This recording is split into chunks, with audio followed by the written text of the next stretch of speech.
Derechos y Acción, un podcast de la Defensoría del Pueblo de la Nación. Producido y realizado íntegramente por el área de comunicación para compartir diferentes temas de interés general y del accionar de la institución. Conducen Estefanía González Isola y Fernando Almirón.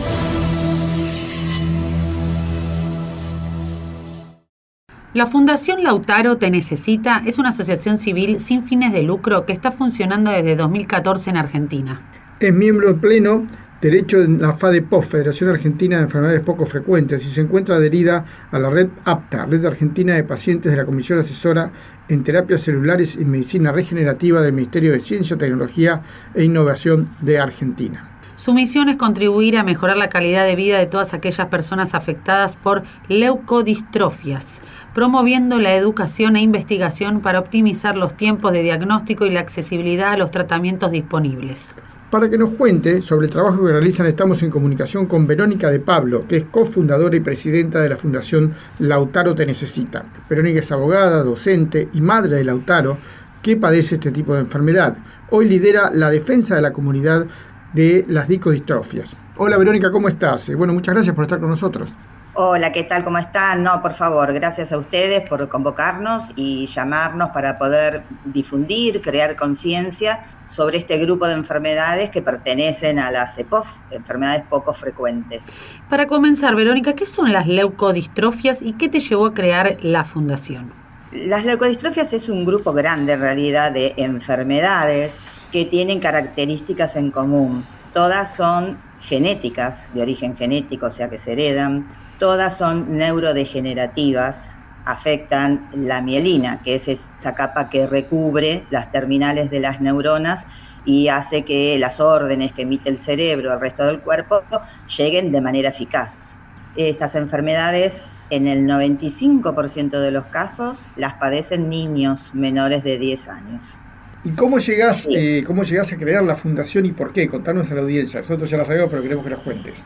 Bueno, yo tengo 3 hijos, ahora soy viuda, mi marido falleció hace 3 años, pero en el año 2011 éramos una familia común y corriente, mis 3 hijos iban a la escuela, Lautaro es el más chico, estaba en 5º grado, hacía de todo, jugaba al fútbol, era muy buen alumno, jugaba al ajedrez, al truco, nos divertíamos en familia. Ese año, en quinto grado, a los 10 años, Lautaro empieza como a no prestar atención, a bajar su rendimiento escolar, ¿no? No hacer las tareas, no copiar. A esto se va sumando la letra cada vez más desprolija. Bueno, empiezan a llover las malas notas, que no cumple, que no hace la tarea. La verdad que nos sorprendió porque él no era así. Así que fuimos a una psicopedagoga, la psicopedagoga le hace varias entrevistas, completa un test neurocognitivo y daba muy bien, es más, tenía un coeficiente intelectual superior al normal. Así que dijo, bueno, debe ser algo emocional, nos deriva a una psicóloga.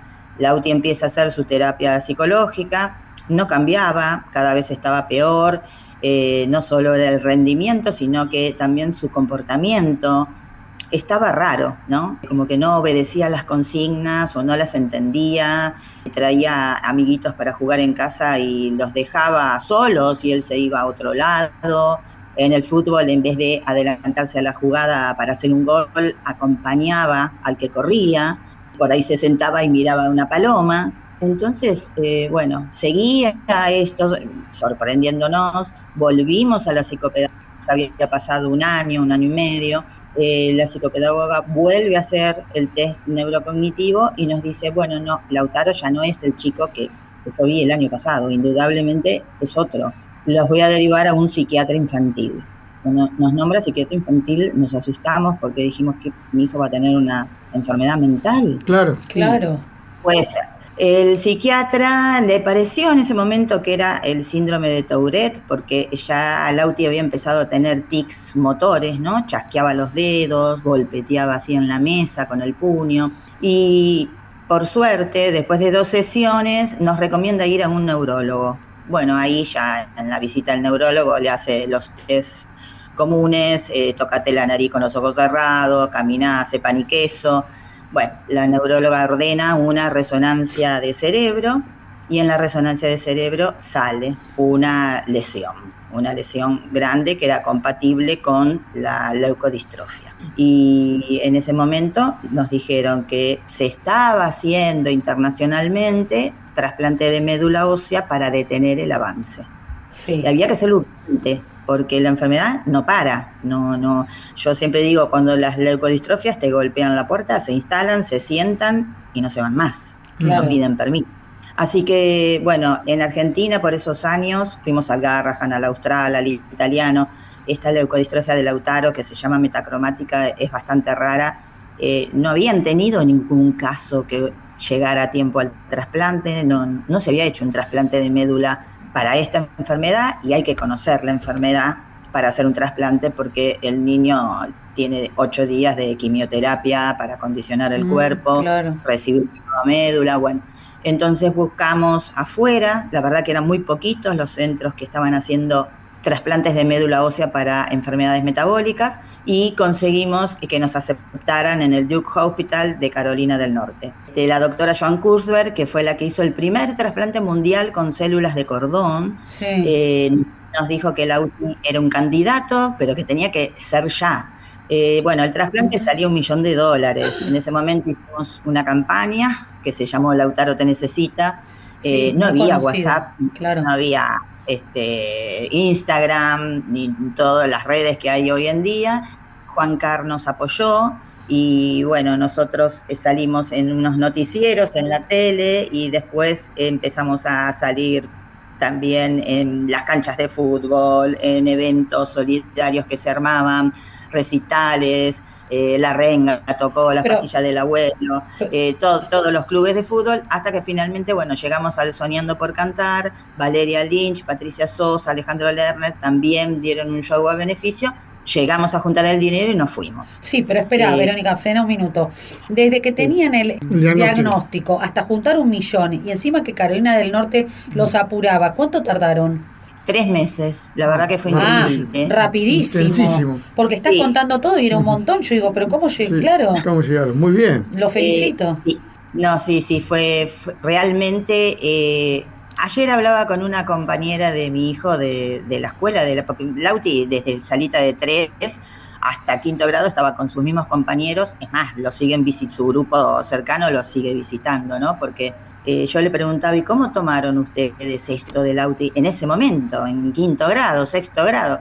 Y Martina me decía, Vero, yo me daba cuenta, mi amigo tenía una enfermedad muy grave que pocos en el mundo la tenían, y mi amigo se tenía que ir a Estados Unidos para salvar su vida. Qué bueno. Y yo también pensaba, le tocó a él, pero me podría haber tocado a mí. ¿Qué edad tiene el Lautaro? Hoy tiene 24 años. 24 años. ¿Y quedó bien después de la operación? ¿Se pudo recuperar? Después durante el trasplante, la quimioterapia te hace inmunosuprimir todo tu cuerpo, así que la enfermedad avanza igual. El trasplante detiene el avance, pero una vez que el trasplante empieza a dar sus frutos. Claro. Esas nuevas células que entran en el cuerpo tienen que multiplicarse, clasificarse, llegar al cerebro. Tarda 1 año, 1 año y medio en recomponerse el sistema inmunológico del niño. Claro. Así que durante ese tiempo la enfermedad siguió avanzando, por eso Lauti tiene muchas dificultades motrices, está en silla de ruedas, se puede parar pero no tiene equilibrio, no tiene mucha motricidad fina y habla muy poco. Nosotros sabíamos que iba a perder algo, pero era eso o resignarse a ver avanzar una enfermedad terrible que... Vos me decías, es parecida a Lela, pero para los chicos jóvenes. Exactamente. Y nosotros tenemos un registro de pacientes de 400 niños y bueno, de los 400, 5 habrán llegado a trasplante. No te creas que llegan a tiempo, porque en realidad este trasplante hay que hacerlo antes de que aparezcan los síntomas. Claro. Cuando se inicia la lesión en el cerebro, hay un periodo de 1 año o 2 hasta que empiezan a manifestarse los síntomas, que los síntomas también puede ser una convulsión, una descompensación. Ese año o 2 es la ventana terapéutica para poder intervenir, hacer el trasplante y que no queden secuelas. Pero hay una solución, y acá quiero llegar. Hay una solución y hay un estudio que se puede hacer y es por el que están trabajando y quiero que nos cuentes qué es. Sí, De las 50 o más leucodistrofias que hay, nosotros representamos a todas. Hacemos encuentros de familias todos los años, presenciales, tenemos un cuerpo médico asesor, tenemos cursos de capacitación para médicos de leucodistrofia, financiamos estudios genéticos y metabólicos, trabajamos con todos los hospitales públicos, pediátricos y privados. De todas las leucodistrofias, nosotros estamos abogando por la adrenoleucodistrofia. ¿Por qué? Porque es la única cuya herencia está ligada al cromosoma X. Por lo tanto, es la más frecuente dentro de las leucodistrofias. Cuando se detecta un niño con adrenoleucodistrofia, se empieza a hacer el árbol genealógico y si la mamá tiene hermanas y esas hermanas tuvieron hijos varones, seguramente esos primitos también vamos a encontrar que padecen adrenoleucodistrofia. Y es un reguero de pólvora porque muchas veces, por más que no tengan síntomas, se les hace la resonancia y ya tienen una lesión enorme en el cerebro. Entonces, es muy cruel porque ninguno llega a tratarse, a recibir el trasplante de médula ósea. Antes se los trasplantaban con un score muy avanzado y era peor, la enfermedad avanzaba más todavía. Entonces, hace un tiempo en Estados Unidos, que es donde se está investigando mucho esta enfermedad, y hay justamente una médica argentina que está en contacto con nosotros y con todo el cuerpo médico de asesores, allá empiezan a testear, a detectar esta enfermedad en la pesquisa neonatal, que es esa pruebita que se hace cuando nace el bebé, le sacan una gotita de sangre del talón y investigan a ver si tiene 6 enfermedades, porque por ley nacional son 6 las que se testean, que son enfermedades graves, discapacitantes, inaparentes, inobservables al nacer, nadie se da cuenta, y si no se detectan, los bebés pueden manifestar múltiples discapacidades y fallecer también. Entonces, esta ley de pesquisa nacional, que desde el año 2007, hay que modificarla, hay que empezar a agregar enfermedades, porque de hecho su artículo 2 dice, bueno, a seguir agregando las enfermedades que científicamente ameriten ser incluidas. Y bueno, la verdad es que hay varias, hay muchas. Nosotros pedimos por la adrenoleucodistrofia, porque lo vemos en Estados Unidos, se testea en todos los estados, en España, en Holanda, y vemos los chicos que son pesquisados al nacer, se los incluye en un protocolo de seguimiento, le hacen resonancias una vez al año o cada 6 meses en la edad escolar, que es el mayor peligro de aparición, y apenas se inicia la lesión, ahí se interviene con un trasplante de médula ósea. Y la enfermedad se detiene sin que aparezcan los síntomas. Entonces, desde el año 2020 estamos presentando proyectos de ley en Nación y en Cava, en la ciudad de Buenos Aires, para que se incluya la adrenoleucodistrofia. Claro, me decías, en la ciudad de Buenos Aires se podría hacer este tratamiento porque están las condiciones dadas, hay hospitales, hay reactivos, todo. Exacto, el año pasado averiguamos justamente que Buenos Aires tiene la tecnología para hacerlo y los reactivos que empiezan a usar ahora este primer cuatrimestre incluyen la detección de la adrenoleucodistrofia. Entonces nosotros dijimos, bueno, el presupuesto es 0, el costo es 0.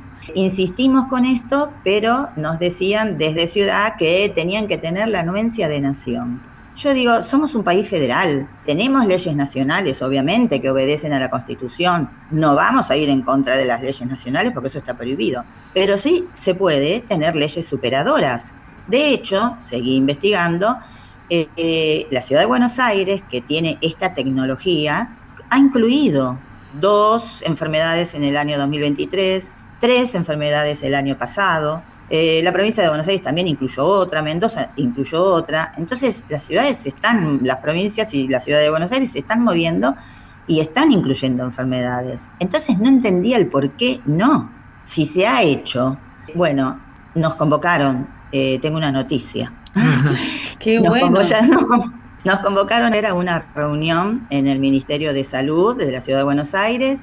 Nos atendió el doctor Daniel Ferrante, que es el viceministro de Salud, Sí. Y es de quien depende el área del programa de pesquisa neonatal de la ciudad de Buenos Aires. Y bueno, conversando, les dijimos nuestro parecer, esperar, decir no, ser indiferente a este pedido, no es una decisión neutra, es una decisión condenatoria. Estamos condenando a los chicos que nazcan con esta enfermedad a sufrir su degeneración atroz y a fallecer, pudiendo evitarlo. Es muy cruel. bueno, acordó iniciar un proyecto piloto. ¿Esto qué significa? No se saca una ley, no se incluye todavía, se inicia como si yo te dijera, como si fuera un ensayo clínico. Bueno, iniciemos un proyecto piloto. A ver, veamos, Ciudad tiene todo para hacerlo, tiene los médicos que ya de hecho están tratando a los chicos con la enfermedad avanzada, en el Garrahan, en el Hospital Elizalde, en el Ricardo Gutiérrez, en los privados también, Fleni, Italiano, ya se tratan a los chicos con la enfermedad avanzada. Entonces, los médicos conocen la enfermedad. Igualmente, tenemos el protocolo de seguimiento, tenemos la metodología de detección, nuestros médicos asesores también, así que es algo muy plausible de ponerlo en práctica. Qué bueno. Qué bueno. Sí. Ojalá que se pueda dar. Te agradecemos, Verónica, por supuesto, por tus palabras. Te felicitamos por el trabajo que has hecho con la Fundación y por todo lo que seguís luchando para ayudar a otras familias también para que puedan superar esto. Y vamos a estar en contacto porque queremos seguir a ver cómo sigue el tema, ¿no? Queremos seguir con las novedades que tengas. Por supuesto, te vamos a volver a convocar si sos tan amable. Muchas gracias. Como no, muchas gracias a ustedes por ayudarnos a difundir y, bueno, en este caso poder dar una buena noticia, ¿no? Qué bueno. Muchas qué gracias, bueno. Verónica, te felicito. Muchas gracias a ustedes. Hasta Adiós. luego. Hasta luego. Muchas gracias por escucharnos. Los esperamos en una nueva emisión de Derechos y Acción.